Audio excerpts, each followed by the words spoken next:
ఎలా ఉండబోతుంది 'అర్జున్ బాయ్స్'లో మీకు రోల్?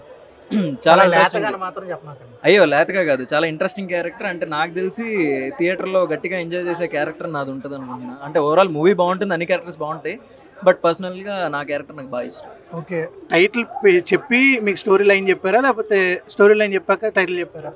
లేదు, స్టోరీ లైన్ చెప్పిన తర్వాత టైటిల్ ఇదైతేనే బాగుంటుంది అనిపించింది, అప్పుడు డిసైడ్ అయింది టైటిల్. ఓకే, అంటే బయట కొంచెం బోల్డ్గా ఉంటుంది కదా, ఎందుకు అని ఏమన్నా డౌట్ వచ్చిందా, లేకపోతే గో హెడ్ అని? లేదు, బోల్డ్గా ఉంటుందని డౌట్ ఏం లేదు, డౌట్ వచ్చింది కానీ బట్ అంటే ప్రతి ఒక్కరు చేసేది చూసేదే కదా, దీంట్లో తప్పేం ఉంది అనిపించింది అంతే. అంటే మీకంటూ ఒక ఫ్యామిలీ ఆడియన్స్ కానీ ఫ్యాన్ బేస్ ఉంది కదా, వాళ్ళ దగ్గర ఈ టైటిల్ కొంచెం ఏమన్నా నెగిటివ్ అవుద్ది అనే ఫీల్ రాలేదా? టైటిల్ గురించి అనే కాదు కానీ సినిమా గురించి కూడా అనిపించింది నాకు ఎక్కడో, but end of the day నాకు వాళ్ళ మీద నాకు నమ్మకం. అంటే నన్ను అలా చూశారు కరెక్టే, కాకపోతే యాక్టర్గా నన్ను అన్ని రకాలుగా చూడాలని నేను వాళ్ళని ప్రిపేర్ చేస్తున్నాను. మేబీ ఫ్యూచర్లో కూడా ఏమైనా వస్తే రావచ్చు. ఏంటి అంటే జూలై మంత్ ఓన్లీ బిగ్ బాస్లో ఉన్న హీరోస్ సినిమాలు వస్తున్నాయి, అంటే సోలో బాయ్తో కానీ అర్జున్ అంబటి మీరు కానీ ఏంటి అనుకుని వస్తున్నారా, లేకపోతే? చచ్చా లేదండి, అలా కలిసి వచ్చింది అంతే. అంటే ఏమో మాకు మంచి రోజులు వచ్చాయేమో, మా పొలంలో కూడా మొలకలు వచ్చినట్టున్నాయి, మరి అందరు సినిమాలు ఒకేసారి వస్తుంది. మీరు చెప్పిన తర్వాత నాకు ఆ థాట్ వచ్చింది, కరెక్టే. ఓకే, అనుకునే ఏం కాదు, బట్ అలా కలిసి వస్తుంది. జెన్నిఫర్తో ఎలా ఉంది వర్క్ ఎక్స్పీరియన్స్?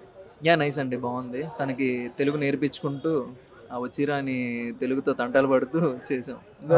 ఆవిడ కూడా అమ్మటిగా దాంట్లో హీరోయిన్, ఈ సినిమాలో హీరోయిన్. దీంట్లో కూడా అర్జున్ అంబటితో కూడా పేరప్ అయింది, ఇది కూడా చేసింది. మంచి పర్ఫార్మర్ అండి. ఓకే, తెలుగు రాజు ఎలా మేనేజ్ చేశారు? తను నేర్చుకుంది అంటే లైక్ డైరెక్టర్ చెప్పారు కదా, వర్క్షాప్ చేశాను దీనికి ఒక 1.5 month వరకు డైలీ రోజు పొద్దున్నెళ్ళి వర్క్షాప్ అయ్యేది. ఆ వర్క్షాప్లో తను డైలాగ్స్ అన్ని కూడా నేర్చేసుకుంది, అందుకే మాక్సిమం ఫటాఫట్ అయిపోయేది. ఓకే, సిరి గారికి చెప్పినప్పుడు ఎలాంటి రెస్పాన్స్ వచ్చింది ఈ సినిమా గురించి? ఆల్ ది బెస్ట్ అని. Okay, all the best. All the best అని పాయింట్ మొత్తం చెప్పారా? చెప్పాను, ఎందుకంటే స్క్రిప్ట్ నేను ప్రిపేర్ అయ్యాను కదా ఇంట్లో, స్క్రిప్ట్ నా దగ్గరే ఉండేది, తను చూసేది కానీ ఏమనేది కాదు. పర్టికులర్గా నేను ఏ సీన్ చదివానో, నేను షూట్కి వెళ్ళిపోయిన తర్వాత ఏ సీన్ చదివాను అనేది చెక్ చేసేది. అందులో కరెక్ట్గా చెక్ చేసుకుని కిస్ సీన్ ఏ రోజు అయితే ఉందో ఆ రోజు వచ్చేసరికి మౌత్ వాష్ రెడీగా పెట్టి. అయితే మౌత్ ఫ్రెషనర్ ఉంటే ఎన్ని కిస్ అయినా పెట్టచ్చు? అలా మౌత్ వాష్ ఉంటే అప్పుడు అంటే ఏమి అలాంటివి ఏం చేయొద్దురా అని ఏం చెప్పలేదా, లేకపోతే గో హెడ్ ఏదైనా ఓకే అన్నారా? అలా అంటే ఫుల్ ఎంకరేజ్మెంట్ అని కాదు కానీ, క్యారెక్టర్ డిమాండ్ చేస్తే సినిమాలో కథకి నిజంగా రిక్వైర్మెంట్ ఉంటే అది అంటది. అంటే ఈవెన్ కథ తను కూడా వినింది, నేను విన్నాను. ఇప్పుడు నేను కూడా ఒప్పుకోవడం అంటే, ఇప్పుడు కొన్ని స్టోరీస్ విన్నాను బయట, సంబంధం లేకుండా అసలు అవసరం లేకుండా కూడా ఉంటాయి. సో అలాంటి వాటివి చేస్తే తప్పు, కానీ అది నాకు కూడా నేను చేయను అలాంటివి. టోటల్గా ఆడియన్ థియేటర్కి వెళ్ళి బయటకు వచ్చిన తర్వాత అంటే ఈ టైటిల్ చూసి వెళ్తారు, బయటకు వచ్చిన తర్వాత ఏదైనా మెసేజ్ లా బయటకు వచ్చి మారతాడా? మార్పు అనేది ఇంకా వాళ్ళ మీద డిపెండ్ అయి ఉంటుంది. సినిమాలు చూసి మారిపోతారనేది అయితే నేను నమ్మను, అది వాళ్ళ మైండ్ సెట్ మీద డిపెండ్ అయి ఉంటుంది. సినిమాలో మంచి ఉంటుంది, చెడు ఉంటుంది, దాంట్లో ఏది గ్రహించాలి, ఏది తీసుకోవాలి, ఏది వదిలేయాలి అనేది ఇంకా వాళ్ళ ఇష్టం. ఓకే, ప్రొడ్యూసర్ గారు ఎలాంటి హెల్ప్ చేసేవారు? ఎందుకంటే ఆయన చాలా మామూలుగా లేరు అసలు.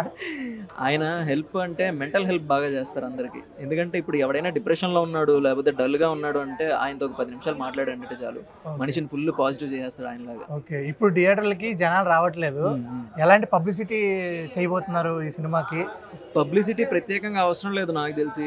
ఇప్పుడు ఈ ట్రైలర్ రిలీజ్ అయితే ఆటోమేటిక్గా అదే పబ్లిసిటీ అయిపోతుంది అనుకుంటున్నా. అండ్ రిలీజ్ అయిన తర్వాత మేబీ అప్పుడు ఇంకొంచెం పబ్లిసిటీ స్టార్ట్ అవ్వచ్చేమో, లైక్ మౌత్ పబ్లిసిటీతో. అంతకన్నా హెల్దీ అండ్ స్ట్రాంగ్ పబ్లిసిటీ వేరేది ఉండదు, మౌత్ పబ్లిసిటీ కన్నా బెస్ట్ ఇంకోటి ఉండదు. ఇలాంటి సినిమాలు ఎక్కువ అంటే ఓటీటీలో కూడా సెల్ ఫోన్లో సీక్రెట్గా చూసుకునే రోజులు ఇవి. అంటే ఈ టైటిల్ బట్టి అంటున్నా, నార్మల్గా సార్ కూడా అదే అన్నారు, ఈ సినిమా చూసి పడుకుంటే నిద్ర పడుతుంది అన్నారు. పడుతుంది కరెక్టే, అంటే మంచి నిద్ర పడుతుంది అంటే ఆయన ఉద్దేశం ఏంటంటే ప్రశాంతంగా ఉంటుంది, ఎలాంటి స్ట్రెస్ ఇది ఉండదు. ఈ సినిమా చూసినప్పుడు నవ్వుకుంటారు, నవ్వుకుంటే అంతకన్నా ఇంకేముంది, మంచి నిద్ర పడుతుంది, ఆ ఉద్దేశంతో. మరో జాతిరత్నాలు అంటున్నారు, మేబీ అవ్వచ్చు, ఆడియన్స్ మీద డిపెండ్ అయి ఉంటుంది. ఓకే, ఇంకా అంటే నెక్స్ట్ వచ్చే రాబోయే సినిమాలు ఏమేమి ఉన్నాయి, ఎలాంటి క్యారెక్టర్ చేయబోతున్నారు? నెక్స్ట్ కంప్లీట్ కాంట్రాస్ట్, ఇందాక మీరు చెప్పినట్టు అంటే మీకంటూ సెట్ ఆఫ్ ఆడియన్స్ ఉన్నారు కదా, 100% వాళ్ళ కోసమే చేసే మూవీలా ఉంటుంది నెక్స్ట్ నా ప్రాజెక్ట్ వచ్చేది.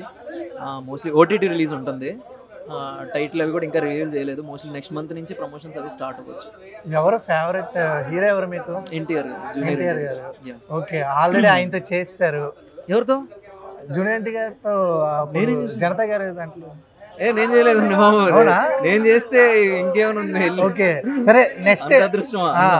ఒకవేళ వస్తే ఎలా ఏ సినిమాలో వస్తే బాగుండు ఏ అనుకుంటున్నారు? సినిమాలో అయినా, ఆయన సినిమాలో చిన్న క్యారెక్టర్ వచ్చినా చాలు నాకు.